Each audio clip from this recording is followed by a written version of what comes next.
ప్రపంచమంతా నమ్ముతున్న ఒక విషయం ఉంది. యేసుక్రీస్తు శిలువపై చనిపోయాడు అని. కానీ ఒక ప్రశ్న అడిగితే బైబిల్ నిజంగా అదే చెప్తుందా? లేక మనం వింటున్నది మనుషుల అర్థాలు, సాంప్రదాయాలు, అజంప్షన్స్ మాత్రమేనా? ఈరోజు మనం ఒక ముఖ్యమైన ప్రయాణం మొదలు పెడుతున్నాం. బైబిల్లో నిజంగా ఏముంది అని తెలుసుకునే ప్రయాణం. ఇది ఒపీనియన్ కాదు. ఇది పూర్తిగా లేఖనాల ఆధారంగా, బైబిల్లో ఉన్న వాక్యాల ఆధారంగా మాత్రమే ఉంటుంది. ఈ ఛానల్ బైబిల్ డీప్ డైవ్ తెలుగులో మనం ఒక్కో టాపిక్ని లోతుగా లేఖనాలతో ప్రశ్నిస్తూ తెలుసుకుంటాం. మీరు క్రిస్టియన్ అయినా కాకపోయినా నిజం తెలుసుకోవాలనుకుంటే ఇది మీకోసమే.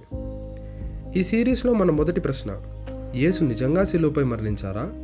ఈ ప్రశ్నకి ఆన్సర్ ఇవ్వడానికి ముందు మనం కాంటెక్స్ట్ అర్థం చేసుకోవాలి. యేసుని ఎవరు చంపాలనుకున్నారు?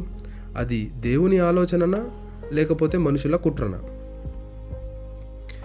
ఇప్పుడు బైబిల్లో ఉన్న వాక్యాల ద్వారా మనం వెళ్దాం. మొదటిగా యోహాను సువార్త 1వ అధ్యాయం 11వ వాక్యంలో చూసామంటే, యేసు తన స్వకీయుల యుద్ధకు వచ్చారు, కానీ వాళ్ళు అంటే యూదులు ఆయన్ని అంగీకరించలేదు.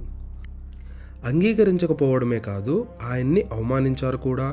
ఉదాహరణకు యోహాను సువార్త 8వ అధ్యాయం 41వ వాక్యం చూసామంటే, ఇక్కడ యూదులు యేసువారిని గూర్చి చాలా తక్కువగా మాట్లాడుతున్నారు. మీరే చూడండి. ఇక ఆ తర్వాత ఏమైంది? వాళ్ళు యేసుని చంపాలని నిర్ణయించుకున్నారు. యోహాను సువార్త 8వ అధ్యాయం 37వ వాక్యం చదివితే మీకు అర్థమవుతుంది. ఇది ఒక్కసారి కాదు, మళ్ళీ అదే ఆలోచన చేసి మళ్ళీ ప్రయత్నించారు. మత్తయి సువార్త 12వ అధ్యాయం 14వ వాక్యం. ఇంకా క్లియర్గా చూడాలంటే యోహాను సువార్త 11వ అధ్యాయం 47 నుంచి 53 వరకు ఉన్న వాక్యాలను మీకు సమ్మరైజ్ చేసి చెప్తాను. ఇక్కడ యూదులందరూ సమావేశం పెట్టి ఈ మనిషిని అంటే యేసువారిని ఏ విధంగా చంపాలి, ఏం చేయాలి అని మాట్లాడుతున్నారు. వాళ్ళకి భయం ఏంటి? యేసువారి వల్ల వాళ్ళ పవరు, ఇన్ఫ్లుయెన్సు పోతుందనే భయం. అందుకే ఆయన్ని చంపాలని నిర్ణయించుకున్నారు. ఇక్కడ ఒక ముఖ్యమైన విషయం గమనించాలి. యేసువారిని చంపాలని ప్రయత్నిస్తుంది, ప్లాన్ చేస్తుంది ఎవరు? యూదులు, మనుషులు. ఇది వారి భయం, వారి అసూయ, వారి నిర్ణయం.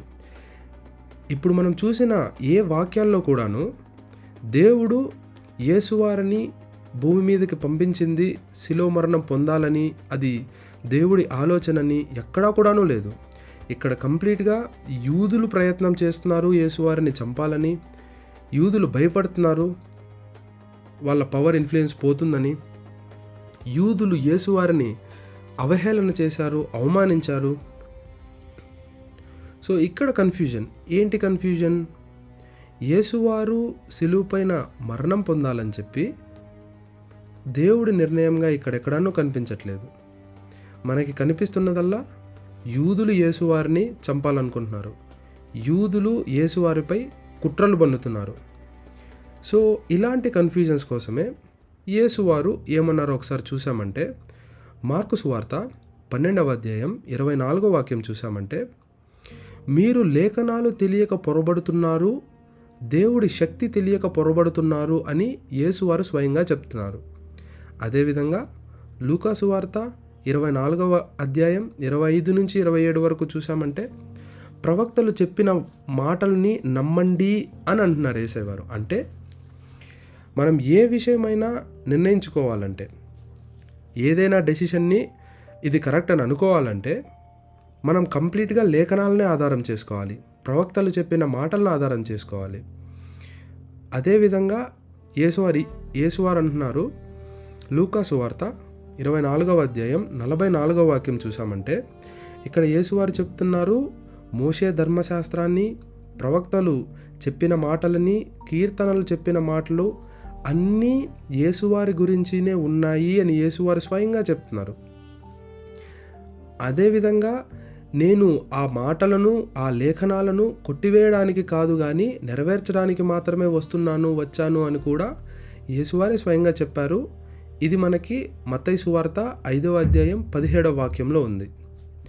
అంటే క్లియర్గా మనకి ఏమర్థమవుతుంది?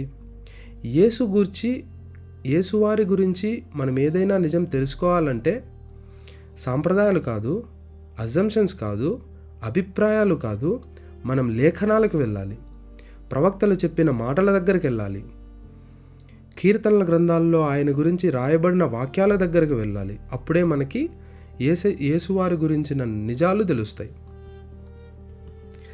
మరి అసలు నిజమేంటి? లేఖనాలలో యేసు మరణిస్తారనుందా, లేక దేవుడు ఆయన్ని రక్షిస్తాడనుందా?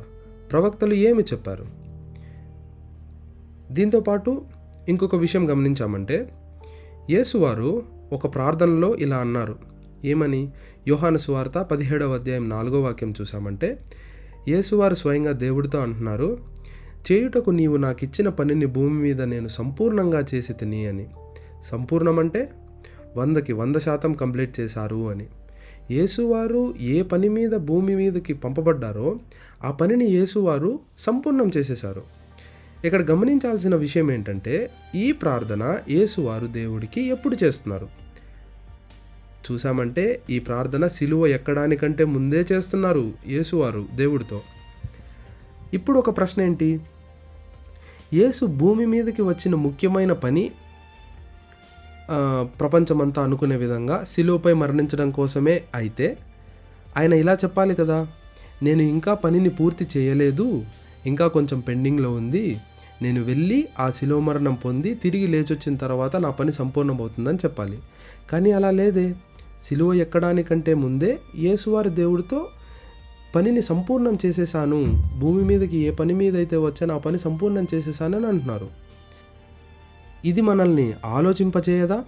సో లేఖనాలలో ఏముంది, ప్రవక్తలు ఏం చెప్పారు అన్న విషయం మనం పార్ట్ 2లో చూద్దాం.